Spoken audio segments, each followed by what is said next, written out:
નમસ્કાર મિત્રો, તમે જોઈ રહ્યા છો લોકધારા ન્યૂઝ ચેનલ। તો જોઈએ આજના મુખ્ય સમાચાર।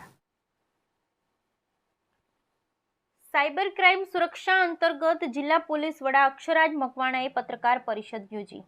બનાસકાંઠા પોલીસે સાયબર ક્રાઇમનો ભોગ બનેલા અરજદારોને 2 કરોડથી વધુની રકમ પરત અપાવી।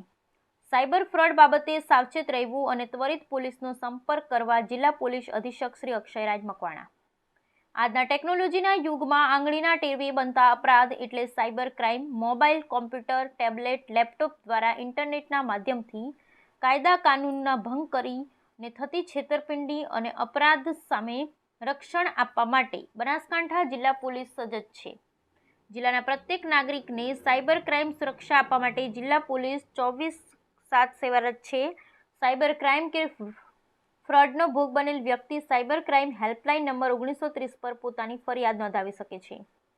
સરહદી જિલ્લા બનાસકાંઠામાં પણ સાયબર ક્રાઇમના બનાવો અવારનવાર માધ્યમોમાં ચમકતા હોય છે।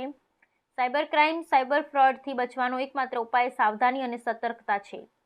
જિલ્લાના નાગરિકો આવા કોઈ સાયબર ફ્રોડનો શિકાર ન બને એ માટે જિલ્લા પોલીસ વડા અક્ષયરાજ મકવાણાએ આજરોજ એક પત્રકાર પરિષદ યોજી હતી, જેમાં મીડિયાના માધ્યમથી લોકોને સાયબર ક્રાઇમ અને સાયબર ફ્રોડથી સાવધાન રહેવા અને ભોગ બનેલા અરજદારોને પોલીસનો સંપર્ક કરવા જણાવ્યું હતું।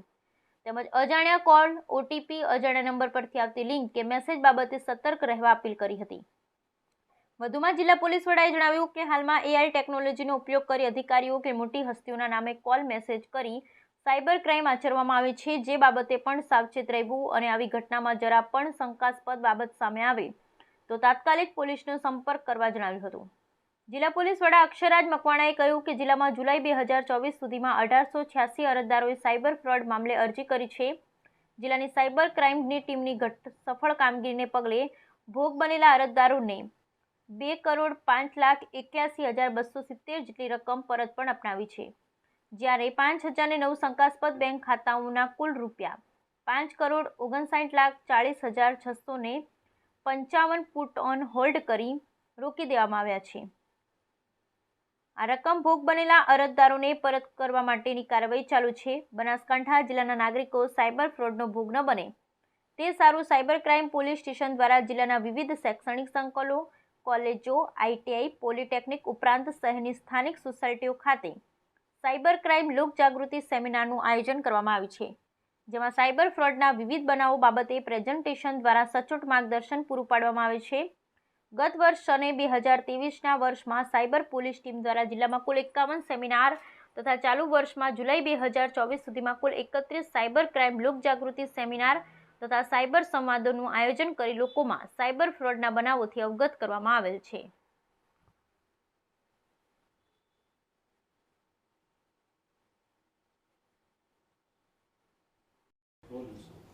હું બનાસકાંઠા પોલીસ અધિક્ષક અક્ષયરાજ આપ સર્વ મીડિયાના મિત્રો મારફતે જણાવવા માગું છું કે આપણા બનાસકાંઠા જિલ્લામાં પણ સાયબર ક્રાઇમની ઘણી બધા ઘટનાઓ બને છે। આ જે ઘટનાઓ બને છે તેમાં જે મુખ્યત્વે જે ફ્રોડ હોય છે તેમાં કોઈને કોઈ માણસ જે છે એ કોલ કરી અને ઓટીપીના પાસવર્ડ મોકલવા, કોઈ લિંક મોકલવી, આ ઉપરાંત જે છે OLXની વસ્તુ મારફતે કોઈ કરાવવું, KYCનું ફોર્મ ભરાવવું કે આવી બીજી કોઈ લિંક મોકલી અને અલગ અલગ રીતે આપણા જે માણસો હોય છે કે જે લોકો શિક્ષિત પણ હોય છે ને ઘણા કિસ્સામાં જે લોકો ઓછું ભણતા હોય છે તેમને બી ડરાવી, ધમકાવી અને પોતે કોઈ અધિકારી છે તેઓ બી ખોટો રફ જમાવી અને હાલના સમયમાં એઆઈ ટેકનોલોજીનો યુઝ કરીને ઘણા બધા સાયબર ક્રાઇમના અપરાધો બનતા હોય છે।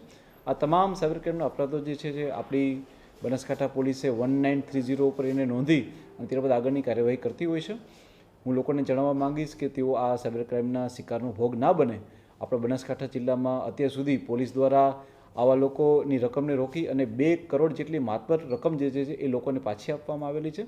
આ સિવાય હાલમાં 5,59,00,000 જેટલી રકમ પણ પોલીસે હાલમાં જે છે એમની બચાવેલી છે અને એમને પાછા આપવા માટેની પ્રક્રિયા એમની હાલમાં ચાલુ છે। હું આ માધ્યમથી લોકોને કહેવા માંગીશ કે આપ લોકો સાયબર ક્રાઇમના ફ્રોડનો ભોગ ના બનો। આપ લોકો ખૂબ સાવધાની બરતો અને છતાં પણ જો આપને કોઈ મુશ્કેલી થાય છે અને આપણા સાથે કોઈ ફ્રોડ કરી જાય છે તો આપ 1930 ઉપર કોલ કરશો તો અમે આપની રકમને તો તરત ધોરણે એને ફ્રીજ કરાવીશું અને ત્યારબાદ આપની રકમને પાછા આપવા માટેની અમે તમામ કાર્યવાહી બી કરીશું। Thank you.